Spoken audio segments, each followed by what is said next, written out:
In other news, inequities for women are still an issue, even in 2012. Our economic analyst, Bill Rodgers, is here to try to answer the question, what do women need from the economy?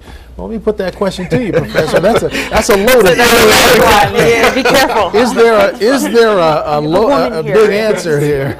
Well, not only do we have a woman here, but my wife, who we like to say is the professor, Right. Rodgers, in our household at Rutgers, who studies this work at an international level.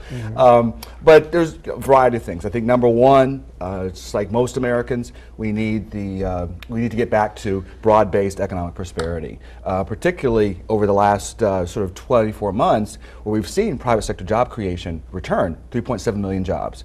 However, over the same period of time, we've seen almost 500,000 jobs in the public sector been pulled back. And the public sector, for minorities and especially women, was one of the first toeholds that women got into the labor market in terms of middle incomes, in terms of not facing discrimination. So that's number one, is really what President Obama and the administration have really been focused on: grow the economy, so we can particularly now offset these losses.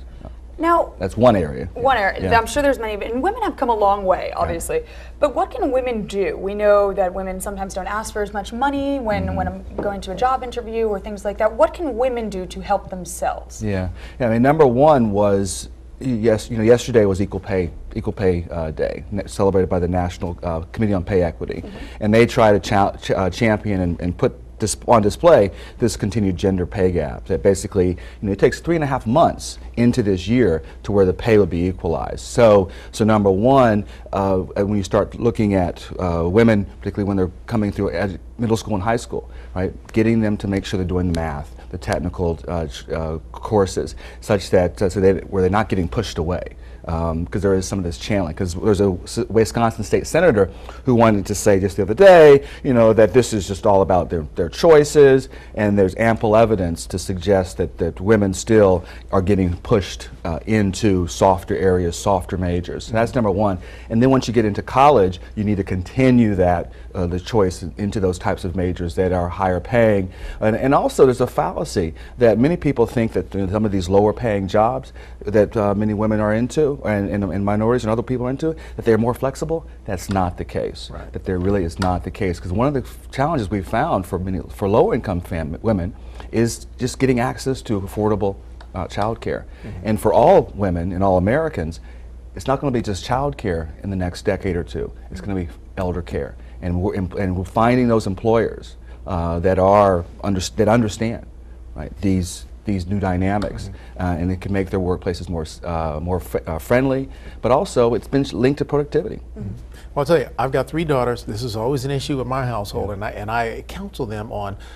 There's a book that actually captures this that Steve Harvey wrote called "Act Like a Woman, Think Like a Man," and that is, I would imagine, largely true in the corporate workplace, where you have to think competitively like a man. You have to think in terms of not in terms, or less in terms of the team and more in terms of the individual. Would that be an accurate assessment? Yeah, that. I would add on to that. Yeah, I would agree with that. But also, I was working with a senior executive from Accenture a couple of years ago, and one of the points she raised was that you really need to have is that, particularly in those decision-making rooms, right? You need to her secret number. She'd love to have as many as you can, but her secret number was 3.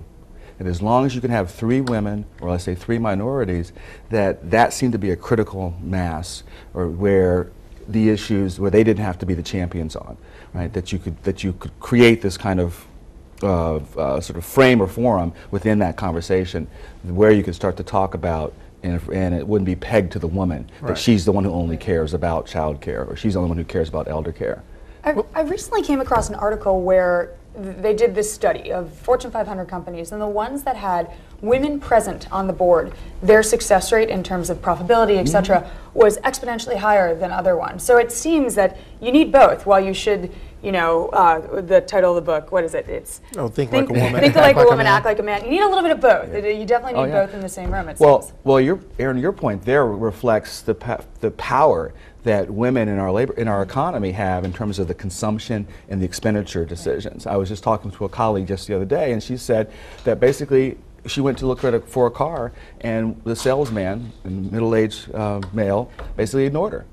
And she went back home and talked with her husband and says, I don't want to buy a car from that company.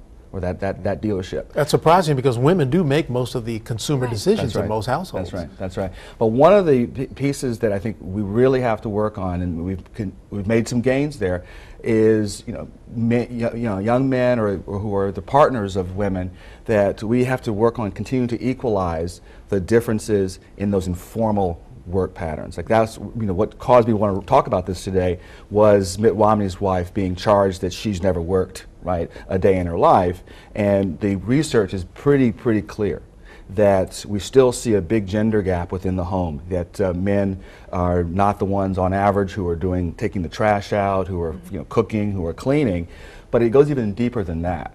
That we are finding also, and we've seen in my own personal household, I mean, the amount of planning, that goes on, in terms of the spouse, the female, where to get the kids, how to do the carpools, That's real great management stuff. Great management stuff. Yeah. Bill, always good to have you. We're out of time for that, but we'll look to have you again soon. Thanks. Very important Thanks, stuff. Mark. Thank you, Bill.